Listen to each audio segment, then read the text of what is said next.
¿Qué harías vos si un barco de guerra inglés, lleno de armas, pólvora y soldados, estuviera navegando por un río en tu propio territorio y nadie, absolutamente nadie, te diera los recursos para detenerlo? ¿Te rendirías? ¿O te convertirías en el hombre que cambió la historia de la independencia argentina con un solo golpe de audacia? En 1817, un joven militar de apenas 21 años, sin cañones suficientes, sin navíos de guerra, sin entrenamiento naval, detuvo a una fragata inglesa en el río Bermejo. Su nombre era Martín Miguel de Güemes. Y lo que hizo ese día no apareció en la mayoría de los libros que te enseñaron en la escuela. Hoy yo, Bernardo, el historiador IA, te voy a contar la historia completa, con los diálogos reales que historiadores han reconstruido, con la sangre, el barro y la astucia de los gauchos del norte. Quédate, porque la mejor parte de esta historia todavía no te la he contado.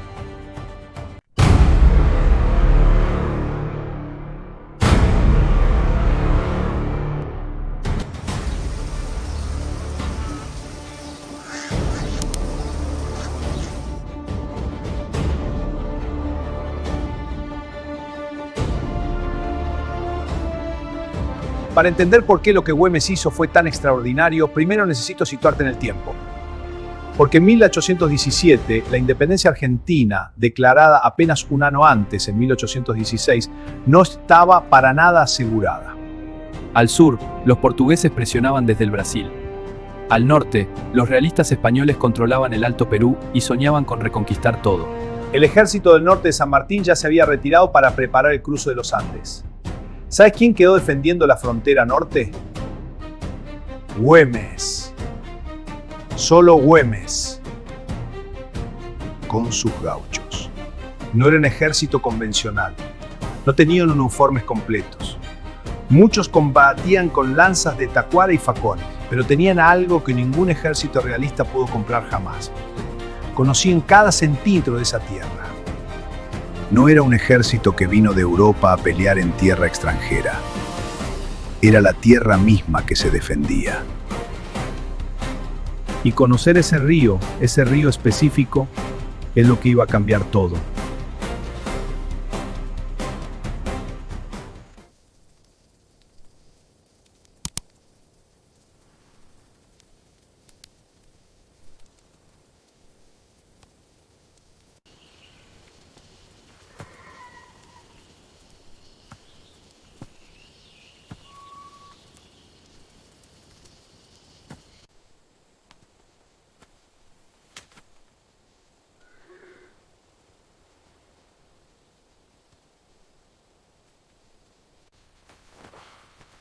Anoche pasaron jinetes por el norte, demasiados para ser comerciantes. ¿Jinetes? ¿Armados? Sí, y bien montados. Hay que moverse antes del alba.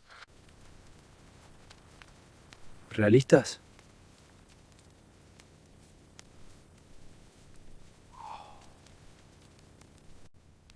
O ingleses. O los dos. Avísale al general. Ahora. ¡Arriba todos! ¡Miren al norte! Sí, ya voy. ¿Listo las armas? Hacia el norte, alerta. Y aquí aparece la pregunta que nadie se hace en los manuales de historia. ¿Qué hace un barco inglés en el norte argentino en 1817? La respuesta es incómoda. Y tiene que ver con algo que los imperios nunca cambian: los negocios. El río Bermejo, que corre por lo que hoy es Salta y Formosa, era una ruta de acceso estratégica hacia el interior del continente. Y en ese río apareció, en 1817, una embarcación inglesa cargada con mercancías, pólvora y, según algunas fuentes históricas, armas. El problema no era solo el contrabando. El problema era que esa embarcación representaba una violación directa de la soberanía de las Provincias Unidas. Y estaba pasando por el territorio que Güemes defendía con su vida.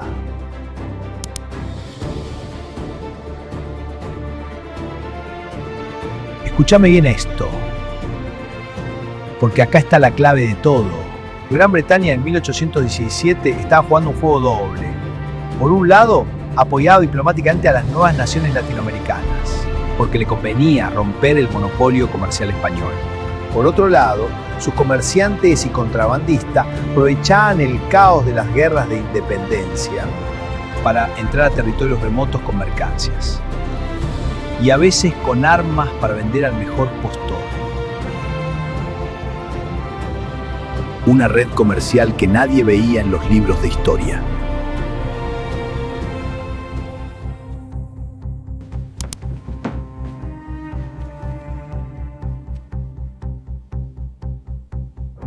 General, el vigía del río confirma, es una embarcación grande. Bandera inglesa. Navegan río arriba sin pedir permiso a nadie. ¿Sin pedir permiso? Así es, mi general. ¿Cuántos hombres llevan? Calculamos entre 30 y 40. Tienen cañones a bordo. ¿Y nosotros cuántos somos en el sector? 12, mi general. Contándome a mí. Entonces tenemos ventaja. Perdón, mi general. ¿Ventaja? Ellos no conocen este río. Nosotros sí. Prepara a los hombres. Vamos a recibirlos.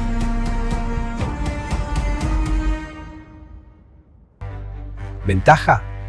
12 hombres contra 40 con cañones. ¿Qué estaba pensando Güemes? Eso es exactamente lo que voy a contarte ahora. Pero antes, necesito que entiendas algo sobre la psicología de este hombre.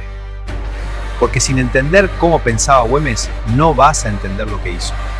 Martín Miguel Juan de la Mata Güemes nació el 8 de febrero de 1185 en Salta, hijo de un funcionario colonial, educado, letrado.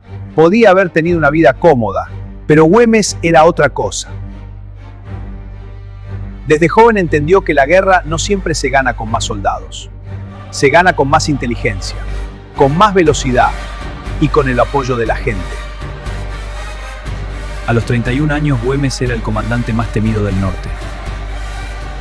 La guerra gaucha que lideró no era guerra convencional, era guerra de guerrillas, atacar y retirarse, desaparecer en la selva, hostigar, desgastar, no enfrentar al enemigo donde él es fuerte, sino donde él es ciego. Y ese principio que llevaría después al siglo XX en Vietnam, en Cuba, en Argelia, Güemes ya lo aplicaba en el norte argentino en 1810.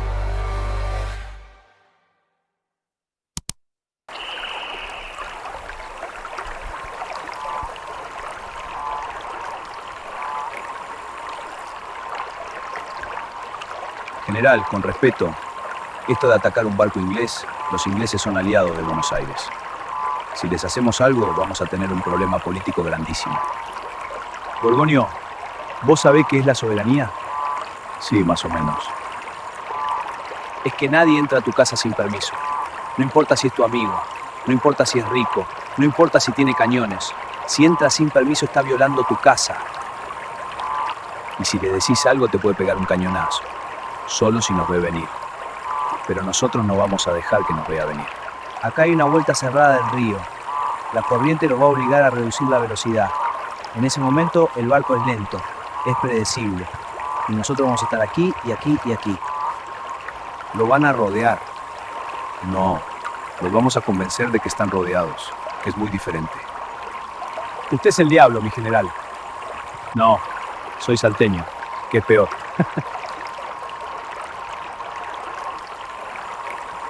¿Ves lo que acabo de hacer? Te metí el plan de Güemes sin que te dieras cuenta. Porque así funciona la estrategia de guerrillas. Cuando entiendes lo que pasó, ya es demasiado tarde para los ingleses. Porque lo que pasé en el río Bermejo esa noche no fue solo una farsa de antorchas. Fue una batalla real. Con caballos, con pólvora, con hombres que apostaron sus vidas por un río que el mundo ni siquiera sabía que existía. Y arrancó así.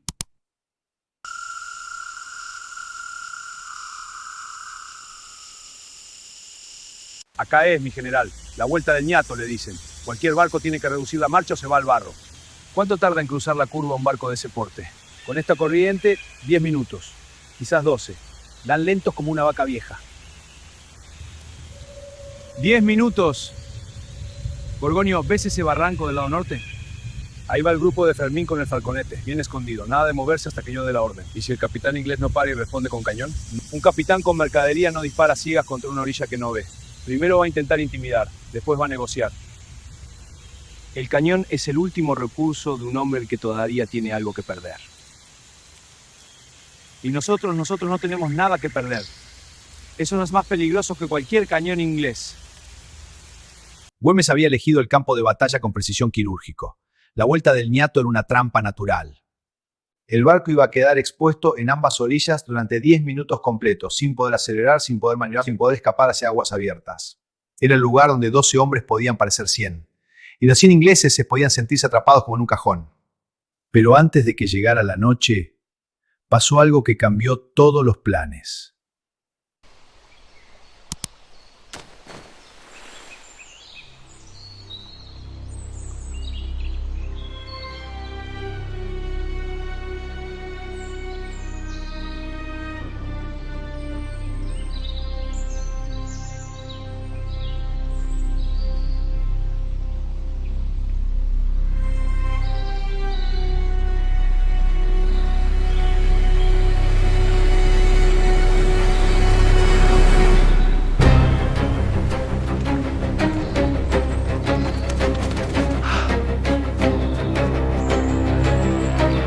¡General! ¡El barco viene antes! ¡Todavía hay luz! Media hora. Menos. Vienen con más vela de lo que esperábamos. El viento del sur los empuja. Si llegan con sol, nos van a ver, general. Entonces tenemos que hacer que bajen los remos antes de la curva. ¿Cómo? Dándoles algo que mirar. Van a contar cuántos son. Bautista, vos y 3 hombres más. A caballo, salgan a la orilla norte, bien visibles, en fila. Avancen al trote hacia la curva. Que los vean. Que los cuenten. ¿Y si nos disparan? Si les disparan a 4 jinetes en campo abierto desde un barco en movimiento, que Dios los ayude a los ingleses a apuntar bien.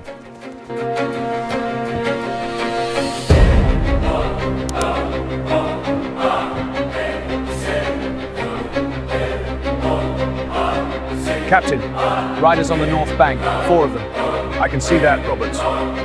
Could be nothing. Locals. Those that ride in formation. Sailor, the crew! Order them to make sail and reduce speed! Aye, Captain! All hands! Make sail! Reduce speed! El capitán redujo a vela. Exactamente lo que Güemes necesitaba. El tiempo que Güemes tenía para actuar pasó de 10 minutos a 20.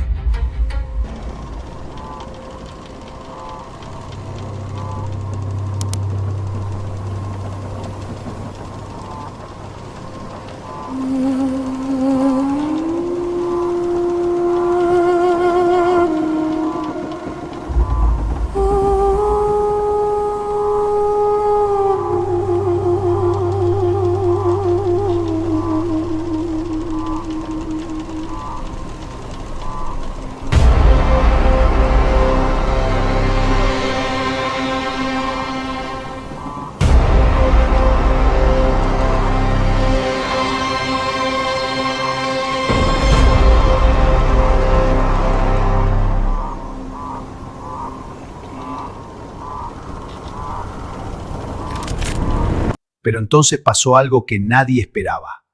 Uno de los marineros ingleses, nervioso, con el dedo demasiado apretado, disparó.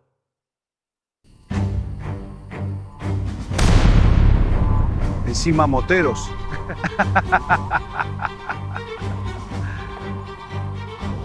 ¡Cañón! ¡Cañón, mi general! Nadie se mueve, nadie responde, quietos. ¡General, al suelo!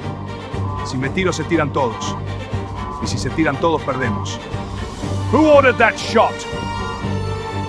Captain, I saw movement in the trees. Your thought, and now every armed man within 5 miles of us knows exactly where we are. Stand down, all of you.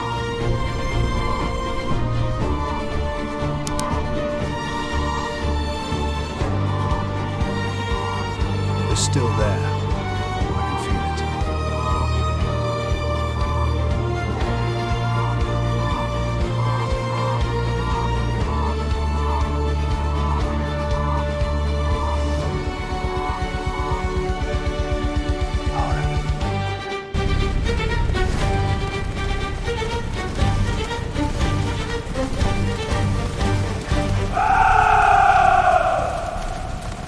las Provincias Unidas! ¡Detengan el barco!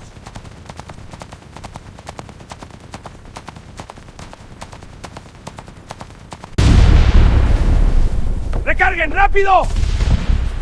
¡Ya está! ¡Apunten al casco! Evasive! Evasive! Calm down when I'm banging cover up! And throw them over! Then wait the punch up! The cords! Now! Captain, they're on both sides! Both sides! Sides, Hydra. ¿Podés imaginarlo? El capitán inglés, acostumbrado a los mares abiertos, a la potencia de la flota británica, atrapado de hombres en poncho que disparaban desde los árboles como si el río Bermejo fuera suyo. Porque era suyo. Porque era suyo. Y en ese momento, en ese instante exacto en que el ancla tocó el fondo del Bermejo, el capitán inglés entendió algo que ningún mapa había enseñado: que hay territorios que no se conquistan con banderas. Se conquistan con sangre y con gente que está dispuesto a morir por ellos. Los gauchos de Güemes estaban dispuestos. Los marineros ingleses, eso lo vamos a ver ahora. General, estamos muy expuestos acá. Exactamente. ¿Exactamente? Si yo me cubro, el capitán cree que tengo miedo. Si estoy parado acá, al aire, sin moverme, ¿qué piensa? ¡Basta! ¡Alto el fuego! ¡Estamos dispuestos a hablar! Lo tiene agarrado, general. Todavía no. Ahora viene lo más difícil. ¿Qué puede ser más difícil que esto? Convencerlo de que lo que acaba de pasar fue legal.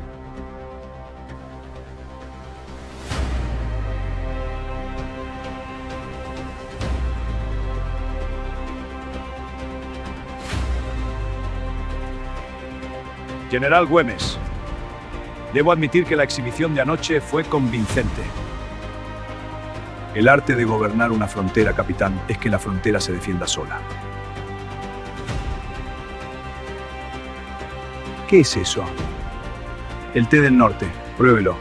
Es amargo como las negociaciones, pero uno se acostumbra. ¿Qué quiere exactamente? Quiero 3 cosas. Primera, el inventario completo de su carga. Segunda, el pago de aranceles de paso por aguas de las Provincias Unidas.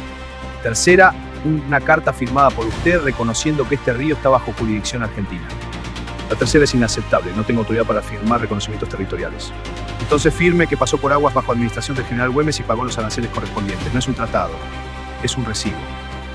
¿Y si me niego a todo? Entonces tendrá que dar media vuelta y decirle a los empleadores que no pudo completar la ruta, con todo el costo que eso implica. O puede pagar un arancel razonable, llevarse su carga y llegar a destino con un pequeño contratiempo administrativo que nadie tiene por qué conocer en detalle.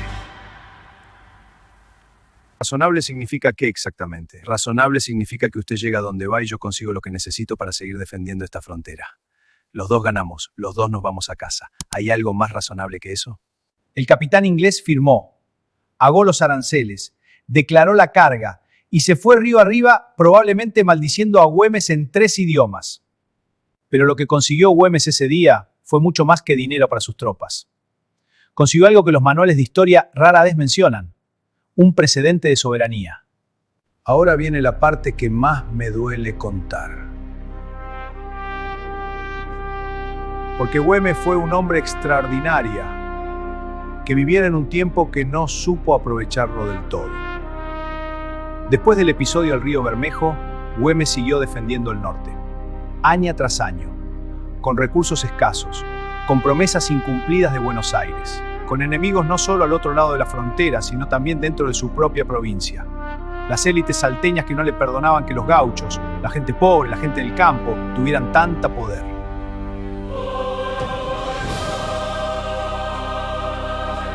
Año tras año, Güemes defendió este territorio, desde el río Bermejo, custodiando cada camino hacia Salta. Su legado, grabado en esta frontera, perdura en la memoria de nuestra tierra. En 1821, 4 años después de la historia que te acabo de contar, Güemes fue traicionado.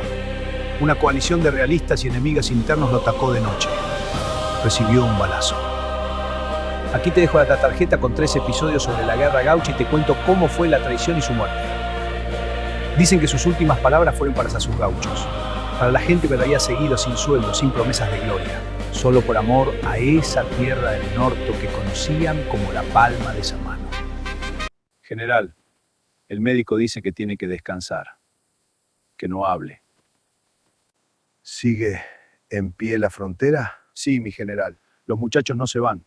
Nadie se va. Entonces yo también me quedo. Gorgonio, ¿te acordás del barco inglés? ¿Cómo no me voy a acordar? 12 hombres y 24 antorchas. Así es la Argentina, Gorgonio. Siempre con la mitad del que necesita, pero con el doble de lo que el enemigo espera. No dejen que se olviden del norte. ¿Qué te cuento esto en 2026? Es más que una anécdota. Es una lección atemporal sobre qué significa defender lo que es tuyo cuando nadie te da los recursos para hacerlo. Es la historia de alguien que miró una situación imposible. 12 hombres contra 40. Sin cañones, sin apoyo. Y en vez de retroceder preguntó, ¿cómo puedo ganar con lo que tengo? Güemes no esperó que Buenos Aires le mandara refuerzos. No esperó que el mundo le fuera favorable. Tomó la oscuridad, tomó el conocimiento del río, tomó la audacia de sus gauchos y los convirtió en una fortaleza. Hay algo en esa actitud que va más allá de la historia. Hay algo en esa actitud que es profundamente argentino y profundamente universal. Cuando tienes la mitad de los recursos y el doble de la determinación, a veces alcanza. A veces alcanza y sobra. Martín Miguel de Güemes murió a los 36 años. Nunca vio la consolidación definitiva de la independencia argentina. Nunca recibió en vida el reconocimiento que merecía. Pero sus gauchos siguieron peleando. Y la frontera norte resistió. Y la Argentina se consolidó, en parte, porque este hombre decidió que 12 antorchas podían parecer un ejército si las ponías en el lugar correcto. La próxima vez que te digan que no tienes suficiente, que te faltan recursos, que el enemigo es más grande, más poderoso, más preparado, recuerda el río Bermejo. Recuerda las 24 antorchas. Recuerda a Güemes.